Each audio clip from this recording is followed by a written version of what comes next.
Have you ever found yourself thinking about getting remarried? Maybe over a quiet cup of coffee or while flipping through old photo albums, only to wonder if it's the right step at this stage in life?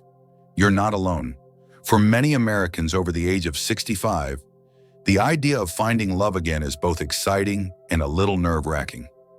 Whether you've been widowed, divorced, or single for a long time, the prospect of saying "I do" once more brings with it a completely different set of questions than it did in your younger years. This isn't your first rodeo. You've already lived through the highs and lows of commitment, raised children, navigated careers, maybe even cared for a spouse in sickness and in health. So this time, it's not about building a life from scratch. It's about companionship, trust, and peace of mind. Things that feel more valuable than ever. But let's be honest, remarriage after 60 isn't just about finding someone to watch Jeopardy with or share Sunday dinners. It comes with real-life implications, financial, legal, emotional, and familial, that can impact your lifestyle, your legacy, and your well-being. That's why in this guide, we're diving into 5 essential truths you need to know before tying the knot again. These aren't meant to discourage you, but to help you make a decision that truly supports your happiness and security. Because at this stage in life, love should add to your peace, not take away from it. Let's explore what you really need to consider before walking down the aisle again. 1. Financial realities change after remarrying. One of the most surprising and often overlooked changes that comes with remarrying after 60 is how much it can affect your financial life. At first glance, a new marriage may seem like a purely emotional decision about companionship and starting a meaningful chapter with someone special. But behind the romance lies a legal and financial reality that could reshape your retirement plans, benefits, and even your estate. Let's start with Social Security. If you're currently receiving benefits based on a former spouse's work history, you may lose those benefits when you remarry, especially if you tie the knot before age 60. For widows and widowers, the age threshold is key. If you remarry after age 60 or 50 if you're disabled, you can typically keep receiving survivor benefits. But if you remarry earlier, those benefits may stop, which can be a shock if you've built your monthly income around them. Pensions and retirement accounts are another area where things can get complicated. Many pension plans have specific rules about spousal benefits, especially survivor payments. Some plans automatically transfer benefits to a new spouse, while others may require paperwork or waive options altogether. If your new spouse has their own pension or 401k, it's also important to understand how your assets may blend or stay separate under state laws. Speaking of blending finances, remarriage can bring both assets and debts into the mix. Even if you plan to keep his and hers accounts, some states, especially community property, states like California or Texas, may consider certain assets or liabilities as shared once you're legally married. That means one partner's credit card debt or loan could affect both of you. Then there's estate planning. Many older adults assume their will or trust from a previous marriage is still valid, but the moment you remarry, your new spouse may automatically be entitled to a portion of your estate. This could unintentionally reduce what your children or grandchildren inherit. Updating your will, creating a living trust, or even considering a prenuptial agreement are smart steps to ensure your wishes are respected. Take Robert, a 72-year-old retired engineer. After losing his wife of 40 years, he remarried a wonderful woman he met at his church group. It wasn't until after the wedding that he realized his pension beneficiary hadn't been updated, and his children might not receive what he'd originally planned.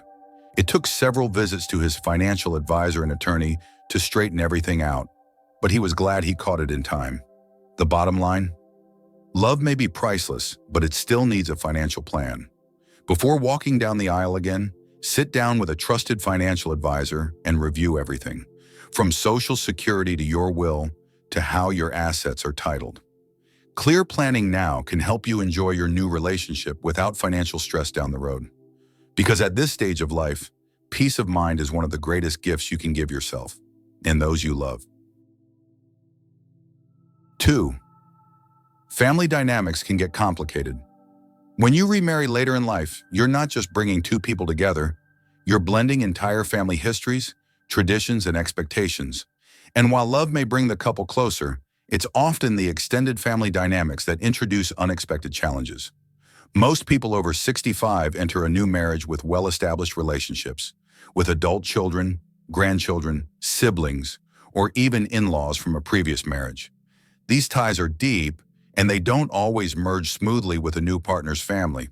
In fact, sometimes the most difficult part of remarrying isn't the relationship between spouses. It's how the families react. Adult children in particular can have strong emotional responses to a parent remarrying. Even if they support your happiness, they may feel a sense of loyalty to your late spouse or worry that the new relationship could affect family traditions, financial inheritances, or their own place in your life. These emotions can show up as resentment, distance, or awkwardness, especially during holidays or family gatherings. And it's not just your children. Your new spouse may have children and grandchildren of their own, each with their own expectations and routines. Suddenly, Thanksgiving dinners, birthday parties, and family vacations can turn into a delicate dance of compromise and negotiation. Take Susan, for example. At 68, she remarried after a decade of being single. She assumed her grown children would be happy for her, but instead she encountered questions like, will your new husband move into Dad's house? And what happens to the lake cabin? What she thought would be a joyful transition turned into weeks of emotional conversations and boundary setting. There's also the question of inheritance and future care. Children may worry that a new spouse could change existing wills or gain access to assets they assumed would be passed down. In some cases, these concerns aren't about money. They're about legacy, fairness, and preserving the wishes of a deceased parent. So, what's the best way to navigate this emotional terrain? Communication. Before you remarry, take time to talk openly with your children and family members. Share your intentions honestly. Let them know what will and won't change. Reassure them that your new relationship doesn't erase the past or replace anyone. It simply reflects your desire for companionship and happiness moving forward. Encourage your partner to do the same with their own family. Set expectations early. Discuss traditions, living arrangements, even future care decisions. The more clarity you provide up front, the fewer misunderstandings you'll face down the road. Because remarriage at this age isn't just about building a new relationship, it's about thoughtfully integrating the life you've already built. With open hearts and open dialogue, it's possible to honor your past, protect your legacy, and still create a loving and respectful future with someone new. 3. Emotional expectations are different. At this stage in life, relationships take on a different meaning. When you were younger, marriage often came with a checklist: raising kids, building a home, advancing careers, saving for the future. It was about building a life from the ground up. But after 60, things shift. It's no longer about building, it's about sharing. Sharing peace, companionship, support, and maybe a few quiet evenings, watching the sunset from the back porch. That's why remarriage later in life requires a new understanding of emotional expectations. You and your partner are no longer trying to grow up together. You're both fully formed individuals with habits, routines, memories, and emotional histories that may span decades. Independence becomes a key theme.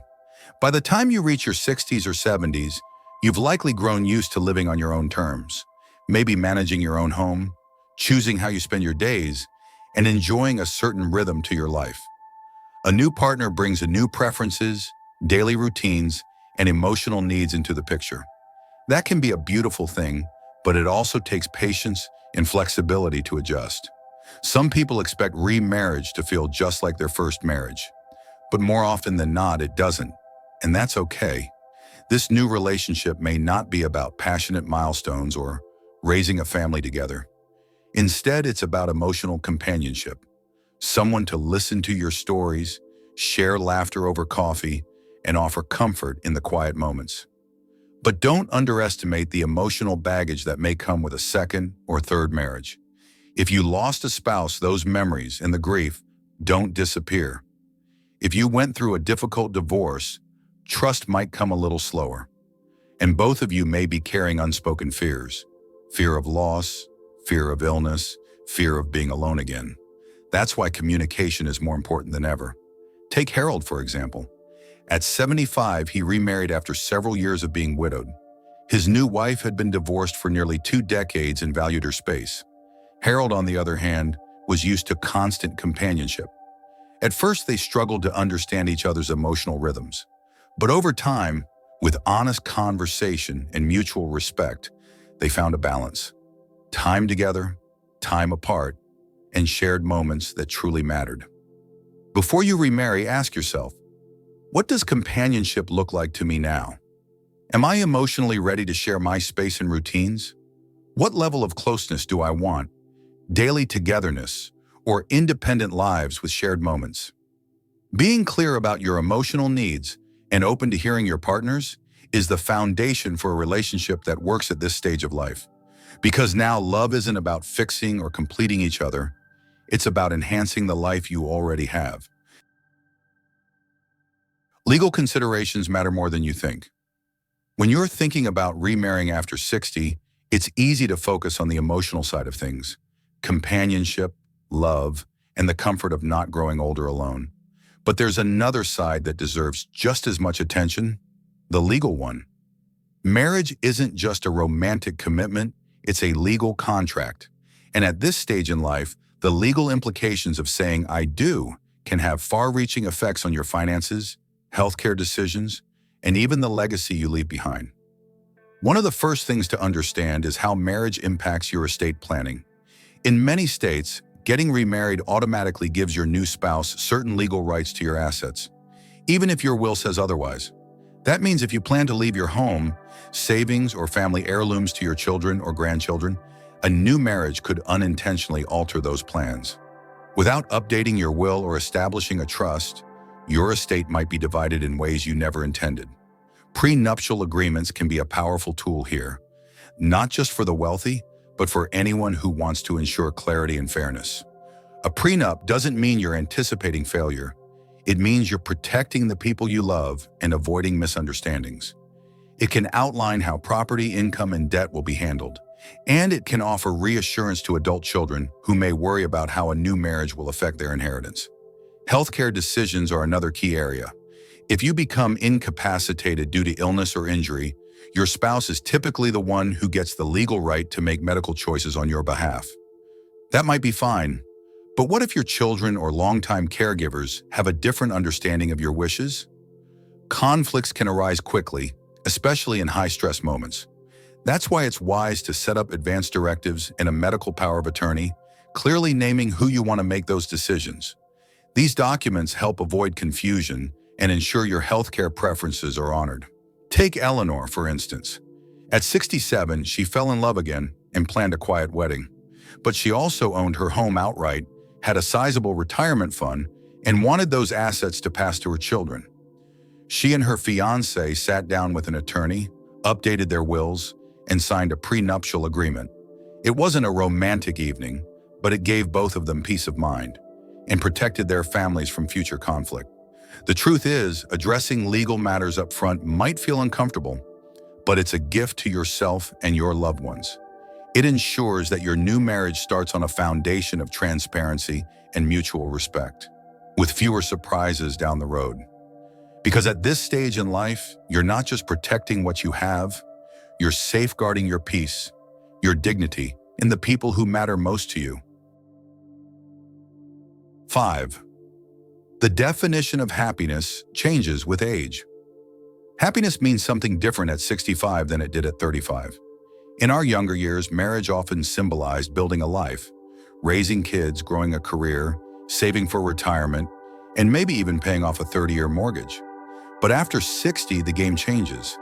Happiness is no longer about building, it's about enjoying, about maintaining the life you've worked hard to create, protecting your peace, and finding joy in the everyday. That's why it's so important to rethink what happiness looks like before jumping into marriage again. Too often, people assume that remarriage will automatically make them feel fulfilled or less lonely. But the truth is, happiness in this chapter of life is more personal and more complex. For some, it may mean having someone to share coffee with in the morning, or a hand to hold during a doctor's appointment. For others, it's preserving their independence while still enjoying companionship, maybe living separately but spending weekends together.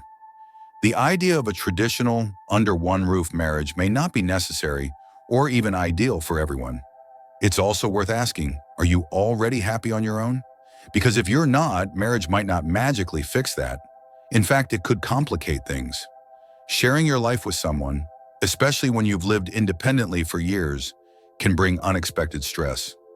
Differences in lifestyle, routines, or even sleep habits can wear on a relationship if both partners aren't aligned.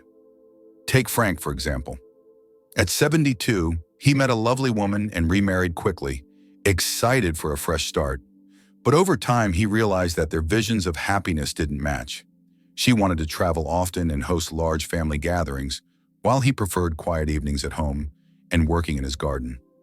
They cared deeply for each other, but their day-to-day life became a source of tension. Eventually, they had to renegotiate how they spent time together to better reflect what each of them truly valued. That's the lesson. At this stage of life, you have the right to define happiness on your own terms. It doesn't have to fit anyone else's expectations, not your children's, not society's, and not even your partner's, unless it aligns with your own needs. Before remarrying, take time to reflect. What does happiness mean to you now? Is it rooted in freedom, stability, companionship, or a mix of all three? Are you looking for a full-time partnership or simply someone to share life's special moments with? There's no one-size-fits-all answer, and that's the beauty of this chapter. You get to write it yourself. Marriage at this age should enhance your life, not reshape it entirely. The goal isn't to start over, it's to continue forward with joy, intention, and the kind of love that fits the life you've already built. Remarrying after 60 can be a beautiful new chapter, but like any meaningful life decision, it deserves careful thought. By this point in your life, you've likely weathered storms, celebrated milestones, and learned a great deal about what truly matters. So it's only natural that your priorities, financial security, family harmony, personal independence, emotional peace, have evolved. Marriage at this stage isn't about starting from scratch. It's about enhancing the life you've already built with someone who respects and complements that journey. We've talked about 5 essential truths: the financial shifts that remarriage can bring, the complex dynamics of blending families, the importance of managing emotional expectations, the legal protections you may need, and, most importantly, how your definition of happiness may have changed over time. None of these are meant to scare you away from love. Quite the opposite. They're meant to prepare you so that if and when you do say, "I do" again, it's a decision grounded in wisdom, not wishful thinking. So take your time. Talk openly with your partner, your family, your financial advisor, and your attorney. Ask the hard questions. Be honest about what you want, whether that's a shared home, a weekend companion, or simply a deep friendship rooted in mutual respect. Because at this stage in life, you don't need to rush. You've earned the right to choose what brings you peace, joy, and comfort. And whatever form love takes, it should always support the life you've worked so hard to create. You're not just entering a marriage, you're entering a partnership that should honor your past and uplift your future. And that, more than anything, is worth taking the time to get right.